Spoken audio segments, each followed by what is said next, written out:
Hi everyone, welcome to Saurav's classes. This is Ashmita. We are going to solve question paper of 2023 of IIT JAM examination. Now, as far as I understood, the question sets were different, so the question numbers might not match with the ones that you might have given. So don't get confused. Rather, be with me because the questions are same, just the numbers would differ a little bit. Let's start with the first question. Which one of the following compounds inhibits the polymerization of tubulin to microtubules in animal cells? Four options were given, just like it is given in all the other examinations. You have to choose the correct option, right? Now, your correct option would be Taxol. Why is it so? Because Taxol is also known as paclitaxel. That's the other name for it, and it's a natural anti-cancer drug. And ये extract किया जाता है from the bark of the pacific yew tree.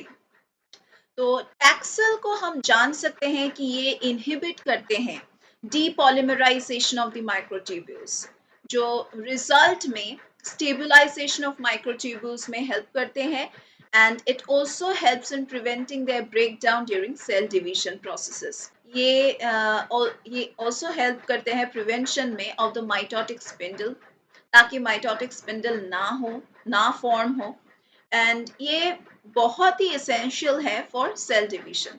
So ultimately हम कह सकते हैं कि this leads to the death of the rapidly dividing cancer cells. In contrast अगर हम देखेंगे तो एटीपी एक ऐसा मॉलिक्यूल है जो एनर्जी प्रोवाइड करते हैं for the other cellular processes including the microtubule polymerization. तो एटीपी नहीं होगा।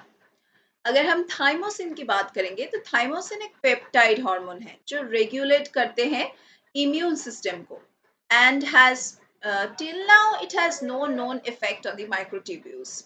तो ये भी नहीं होगा। Vinblastine why not the correct answer. Y?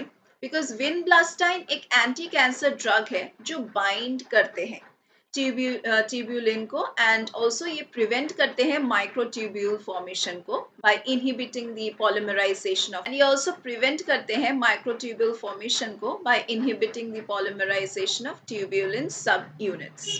चलिए नेक्स्ट क्वेश्चन पे आते हैं, जो है arrange the following elements in increasing order of the electronegativity according to the Pauling scale. तो पॉलिंग स्केल के अनुसार आपको ये increasing order of the negativity में ठीक से सजाना पड़ेगा। तो कौन सा आपका करेक्ट आंसर है? यहाँ पे आपका करेक्ट आंसर हो गया ऑप्शन ए। क्यों ऑप्शन बी या फिर ऑप्शन सी या फिर ऑप्शन डी ठीक नहीं है? क्योंकि पहली बात तो इसको ठीक से अरेंज नहीं किया गया है, जो बहुत ही बेसिक बात है। और इसके अलावा हम थोड़ा सा नेगेटिविटी के बारे में बात कर लेते हैं। इलेक्ट्रोनेगेटिविटी एक ऐसा मेजर है ऑफ एन एटम्स एबिलिटी जिससे आप इलेक्ट्रॉन्स को अट्रैक्ट कर सकते हैं towards itself in a chemical bond. So polling scale एक ऐसा बहुत ही कॉमनली यूज स्केल्स है जिससे हम इलेक्ट्रोनेगेटिविटी मेजर कर सकते हैं। तो पॉलिंग स्केल के अनुसार इलेक्ट्रोनेगेटिविटी कैसा होता है?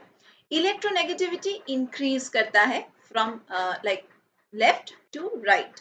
राइट जाते जाते ये इंक्रीज करते हैं to top within a group in the periodic table. Therefore, अगर हम इन एलिमेंट्स को अरेंज करना चाहेंगे in the increasing order of electronegativity according to the Pauling scale, तो पहला एलिमेंट ये होगा, क्योंकि इसमें सबसे लीस्ट इलेक्ट्रोनेगेटिविटी एलिमेंट यही है among all the other given elements.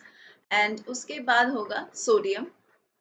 Okay, sodium क्यों? क्योंकि थोड़ा सा ज़्यादा इलेक्ट्रोनेगेटिव है दैन द प्रीवियस वन, लेकिन थोड़ा सा कम नेगेटिव है from the third one and also from the fourth one.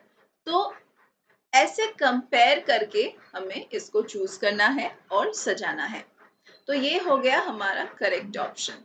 Let's move over to the next question, जो है which one of the following is not a plant vascular tissue? कौन सा इनमें से प्लांट वैस्कुलर टिश्यू नहीं है? तो इनमें से आपको चूज करना है। आपका करेक्ट आंसर रहेगा पेरिडियम। क्यों? क्योंकि प्लांट वैस्कुलर टिश्यूज जो है वो रिस्पॉन्सिबल है for the transport of water, for the transport of nutrients, for the transport of organic molecules throughout the plant body. तो ये है इसका काम। तो they are composed of mainly two types of tissues. कौन से टिश्यूज? एक है जाइलम, दूसरा है फ्लोएम। अब सभी जानते हैं इस चीज को। जाइलम का काम क्या होता है? जाइलम का काम होता है कि वो ट्रांसपोर्ट करे वाटर एंड जो भी डिजॉल्व्ड मिनरल्स है from the roots to the leaves. लेकिन फ्लोएम का जो काम है वो है to transport sugars and other like organic molecules from the leaves to the other parts of the plants, जो भी अदर पार्ट्स है प्लांट्स के। हमारा जो थर्ड ऑप्शन है स्टील, ये स्टील क्या चीज है? स्टील एक्चुअली में एक सेंट्रल सिलेंडर होता है टिश्यूज का in the stem and roots of the vascular plants that also includes the vascular tissues। मतलब स्टील के अंदर आप लोगों को जाइलम भी मिल जाएगा और फ्लोएम भी मिल जाएगा एंड अदर सपोर्टिंग टिश्यूज तो रहेगा ही। तो स्टील एक एक ग्रुप है बाकी सभी टिश्यूज का। तो हमने चूज किया है पेरिडियम क्योंकि पेरिडियम एक प्रोटेक्टिव टिश्यू है जो रिप्लेस कर सकते हैं एपिडर्मिस को in the older stems and also in the older roots of the woody plants. And ये जो पेरिडियम है इसमें आप लोगों को मिल जाएगा कॉर्क सेल्स, फिर फेलोडर्म सेल्स, फिर फेलोजेन सेल्स, जो भी होता है ये सभी आपको यहाँ पे मिल जाएगा। Phellogen, phelloderm and cork cells. तो ये सभी आपको इस टिश्यू में मिल जाएगा। नेक्स्ट क्वेश्चन है, a growing shoot of a germinating seedling encounters an underground obstacle. Which one of the following hormones elicits the triple response to the underground obstacle? Obstacle का मतलब है hurdle। तो कौन से germinating seedling इनमें से इस hurdle को encounter करते हैं? ऑप्शंस आप लोगों को दिया गया है, जैसे कि आप लोग देख सकते हैं कौन सा करेक्ट रहेगा। आपका करेक्ट आंसर रहेगा इथाइलिन। क्यों? चलिए डिस्कस कर लेते हैं बाकी सभी ऑप्शंस को भी कि क्यों ये बाकी सभी ऑप्शंस नहीं हो सकते करेक्ट आंसर। एक ट्रिपल रेस्पॉन्स जो है प्लांट ग्रोथ रेस्पॉन्स के अंदर इसको माना जाता है एंड ये एक लाइक रिस्पॉन्स है टू एन ऑब्स्टैकल और अ मैकेनिकल स्ट्रेस। अगर स्ट्रेस भी रहता है तो ऐसे ही रिस्पॉन्स करते हैं in which the growing shoot undergoes three changes। जैसे कि ये changes क्या क्या हो सकते हैं? Slowing of stem elongation, thickening of stem, plus और एक चीज हो सकता है जो है curvature या फिर bending of the stem, जो हम लोगों ने बहुत बार ही देखे हैं प्लांट्स को, अगर आप नोटिस करेंगे तो ये जो ट्रिपल रिस्पॉन्स है ये हेल्प करता है the growing shoot to navigate around the obstacles. जहां से भी अटैक आएगा, अटैक कोई करेगा, किसी उल्टे तरफ वो मुड़ जाएगा and this is how they will continue to grow towards the light. तो हमने इथाइलिन ही क्यों चूज किया?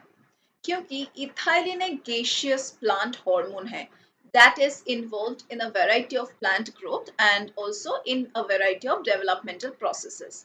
तो इसमें आप जो रेगुलेशन है ट्रिपल रिस्पॉन्स का वो आप इंक्लूड कर सकते हैं। इथाइलिन में ही ये ट्रिपल रिस्पॉन्स रहता है। And when a growing shoot encounters an underground obstacle, so it releases this ethylene, which causes the stem to slow down its elongation, to either thicken or to bend. This thing helps the plant to uh, fight with the obstacle. Okay, the thickening of the stem also helps to support the growing shoot, while the bending of the stem helps them to navigate around the obstacles। So इनमें से सभी चीजों का जो भी changes आते हैं, ये जो तीन चीजों के बारे में अभी हमने डिस्कशन किए हैं, ये तीनों चीजों के लिए ही एक प्लांट यहाँ पे सरवाइव कर सकते हैं।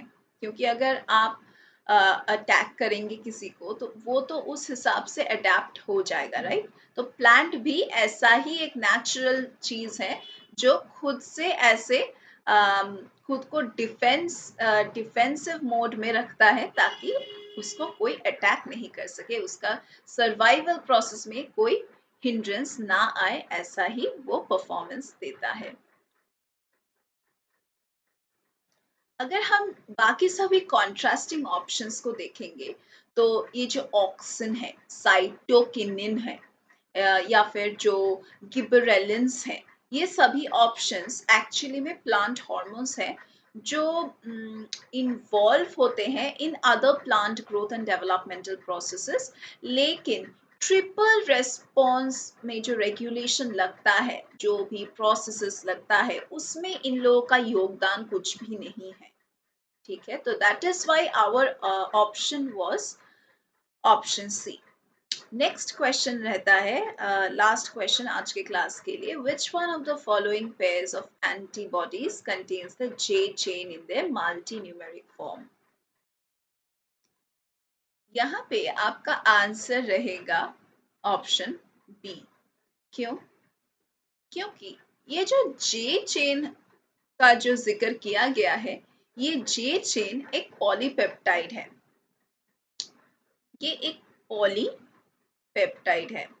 ये पॉलीपेप्टाइड आपको मिलेगा इन सम मल्टीमेरिक इम्यूनोग्लोब्यूलिन्स, जो है एक्चुअली एंटीबॉडीज। जे चेन जो है वो रिस्पॉन्सिबल है for joining the different individual monomers of these antibodies together, thus forming a larger and a multimeric structure।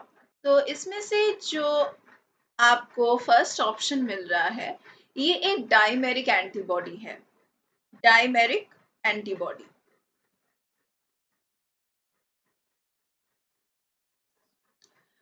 जिसका आप मीनिंग निकाल सकते हैं कि इसमें आपको दो मोनोमर्स जॉइंट मिलेगा by a J chain. And ये जो सेकंड जो जो बॉडी है वो है पेंटामेरिक एंटीबॉडी। तो एक डाइमेरिक हो जा रहा है, एक पेंटामेरिक हो गया।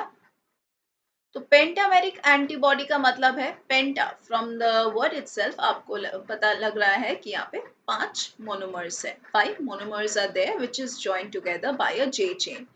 तो इन दोनों एंटीबॉडीज में मल्टीमेरिक फॉर्म्स आपको देखने को मिलता है, लेकिन बाकियों में ऐसे कोई जे चेन्स है ही नहीं इनके स्ट्रक्चर्स में। So that is why I have chosen option B as the correct answer. Okay. So yeah, that was it for today's class. If you want to discuss more and in a little bit detailed way, classes would be conducted. Then doubt clearing sessions would be provided. Mock tests would be given. If you want, you can join our classes. Yeah, thank you for watching and do follow our channel.